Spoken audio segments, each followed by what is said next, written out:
সংখ্যানুপাতিক নির্বাচন পদ্ধতি চালু, নির্বাচন কমিশনের ক্ষমতায়ন, নির্বাচনের সময় প্রশাসনিক কর্মকর্তাসহ নির্বাচনী কর্মকর্তাদের জবাবদিহির মধ্যে রাখার তাগিদ দিয়েছেন নির্বাচন পর্যবেক্ষক ও রাজনৈতিক বিশ্লেষকরা। নির্বাচন ব্যবস্থা সংস্কার কমিশনের প্রতি এসব দাবি জানিয়ে তারা বলেন, সুষ্ঠু নির্বাচনের স্বার্থে রাজনৈতিক দলের কার্যক্রমও জবাবদিহির মধ্যে আনতে হবে। বিশ্লেষকদের মতে বাংলাদেশের নানামুখী সংকটের মূলে রয়েছে রাজনৈতিক সংকট, আর এই রাজনৈতিক সংকট এমন প্রকট হয়ে ওঠার অন্যতম কারণ একটি সুষ্ঠু অবাধ নির্বাচনের মাধ্যমে ক্ষমতা হস্তান্তর না হওয়া। সুষ্ঠু ও অবাধ নির্বাচনের জন্য দরকার সরকারের সদিচ্ছা, যথাযথ নির্বাচন ব্যবস্থা এবং নির্বাচনী আইন। ছাত্র জনতার অভ্যুত্থানে কর্তৃত্ববাদী আওয়ামী লীগ সরকারের পতনের পর গঠিত অন্তর্বর্তী সরকার নির্বাচন ব্যবস্থা সংস্কারেও মনোযোগ দিয়েছে। বাংলাদেশের প্রতি অকৃত্রিম বিশ্বাস এ উদ্যোগকে স্বাগত জানিয়ে বেশ কিছু বিষয়ে মনোযোগ দেওয়ার তাগিদ দিয়েছেন সংশ্লিষ্টরা। নির্বাচনের সময় ইলেকশন কমিশন কেন ডিফ্যাক্টো গভর্নমেন্টের ভূমিকায় আসতে পারে না? আমাদের আসলে শুধু প্রশাসনিক না, আইনি সংস্কারও লাগবে।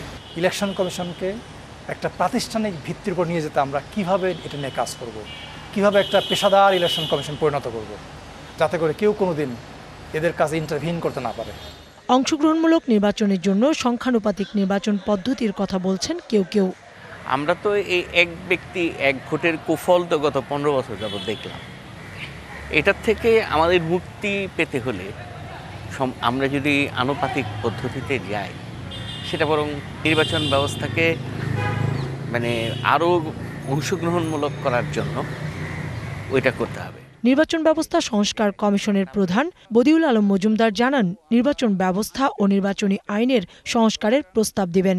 প্রধান নির্বাচন কমিশনার ও অন্যান্য নির্বাচন কমিশন নিয়োগ আইনে আমরা পরিবর্তন আনবো, আমরা সংশোধন করব, যাতে পক্ষপাতদুষ্ট নির্বাচন কমিশন নিয়োগ না দেওয়া যায়। আমরা একটা দলীয় ঐক্যমত্যের ভিত্তিতে, রাজনৈতিক ঐক্যমত্যের ভিত্তিতে যাতে নির্বাচন কমিশন নিয়োগ করা যায় সেরকম একটা ব্যবস্থা করব। তিনি জানান, নির্বাচন কমিশনের ক্ষমতা বাড়ানো এবং জবাবদিহিতা নিশ্চিত করারও ব্যবস্থা করা হবে।